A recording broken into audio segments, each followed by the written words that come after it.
आज यापूर्वी स्वच्छ भारत अभियान आदरणीय नरेंद्र मोदी साहेबांनी 14-15 साली 2014-15 साली सुरू केलं। त्यावेळेस देखील काही लोकांनी टीका केली, हे फोटो सेशनसाठी, हे सगळं प्रसिद्धीसाठी, पण केलं। आज त्याचं महत्त्व आपल्याला कळतंय की मोदी साहेबांनी स्वतः झाडू हातात घेतली आणि सगळ्यांना झाडू हातात घेऊन स्वच्छतेसाठी पुढाकार घ्यायला लावलं। सगळ्यामध्ये एक जागृती आली आणि म्हणून आजही काही लोक टीका करत असतात, काही लोक काही बोलतात, त्याच्यावर मी काही लक्ष देत नाही, कारण आपण आपल्याला काम करायचं आहे। आणि म्हणूनच मी एकच सांगतो, कुठल्या बीचवर आपण गेलो होतो? जुहू बीचला गेलो होतो। काही लोक म्हणाले, अरे त्या बीचवर मुख्यमंत्री ट्रॅक्टर चालवतात। अरे बाबा, तो ट्रॅक्टर नव्हता, तो बीच कॉम्बर होता। तो बीच मधली वाळू मधले दगड, जे काय माती, त्याच्यामध्ये प्लॅस्टिक आहे, ते वेगळं करणारा बीच कॉम्बर होता। एवढी तरी माहिती घ्यायला पाहिजे होती। चेल, तुम्ही माहिती देत नाही। त्यामुळे आपल्याला मी सांगतो, एक आपण ऑन फील्ड गेल्यानंतर खरी माहिती आपल्याला मिळते। आणि लोक जे आहेत, काय बोलायचं त्यांना बोलू द्या, तिकडे आपण दुर्लक्ष करायचं असतं। आपलं मिशन एकच आहे, हे फोटो सेशन नाही, हे स्वच्छता मिशन आहे। आणि म्हणून हे मिशन आपल्याला कामयाब करायचं आहे। कोणाला काही म्हटलं तरी बोलू चालेल।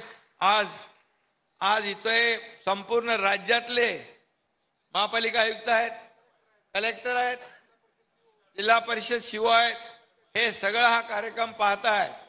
नगरपालिकेचे सीओ आहेत।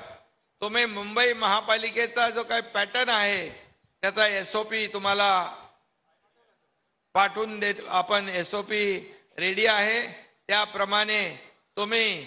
काल मी ठाणे आणि मीरा भाईंदरला गेलो होतो। मीरा भाईंदरकडे एक वेगळं मशीन मला बघायला भेटलं, ठाण्यामध्ये एक वेगळं मशीन बघायला भेटलं। त्यांच्याकडे एक मोठा फॉगर आहे, तो उंच पाणी मारतो। आणि मीरा भाईंदरमध्ये, ठाण्यामध्ये एक त्यांनी साफ स्वच्छतेसाठी एक वेगळी यंत्रणा, म्हणजे एक मशीन त्यांनी घेतलेलं आहे। ते गल्ली बोळामध्ये जातं। तुमच्या पाईपलाईन मध्ये आम्ही गेलो काल, तुमच्या मुंबईची बीएमसीची पाईपलाईन, ती किती वर्षापासून त्याच्यात कचरा होता, पूर्ण भरून गेली होती। ते आम्ही त्या काल सफाईमध्ये साफ केलं।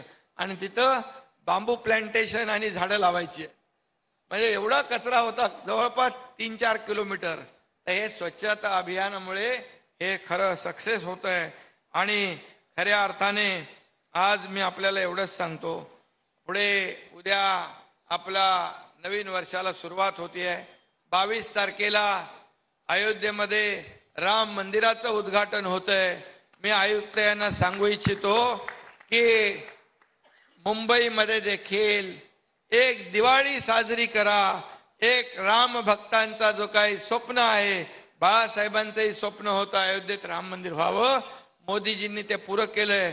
आणि म्हणून मुंबईत देखील सगळीकडे रोषणाई, मंदिरांवर, इमारतींवर, मुंबईमध्ये एक दिवाळी साजरी आपण करूया।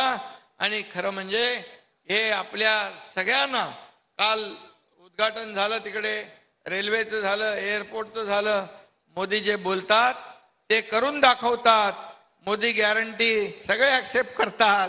आणि म्हणूनच मी काय आज राजकीय बोलत नाही, परंतु जे आहे वस्तुस्थिती ती सांगतो की या देशाला आज एवढ्या उंचावर नेऊन ठेवलंय, अर्थव्यवस्था मजबूत केली आहे। या देशाचं नाव जगभर लोक अभिमानाने घेतात। आणि या देशाची अर्थव्यवस्था देखील 10व्या क्रमांकावरून 5व्या क्रमांकावर आणली आहे, 3ऱ्या क्रमांकावर आणण्याचा संकल्प आहे। महाराष्ट्र देखील या देशाच्या विकासामध्ये ग्रोथ इंजिन आहे। आणि म्हणून महाराष्ट्राला देखील तेवढंच महत्त्व आहे। आणि म्हणून महाराष्ट्र आणि केंद्र सरकार मिळून आपण अनेक योजना राबवतोय, अनेक इन्फ्रा प्रोजेक्ट राबवतोय। आणि म्हणूनच या ठिकाणी या स्वच्छता मोहिमेला खूप मोठा हे महत्त्व आहे।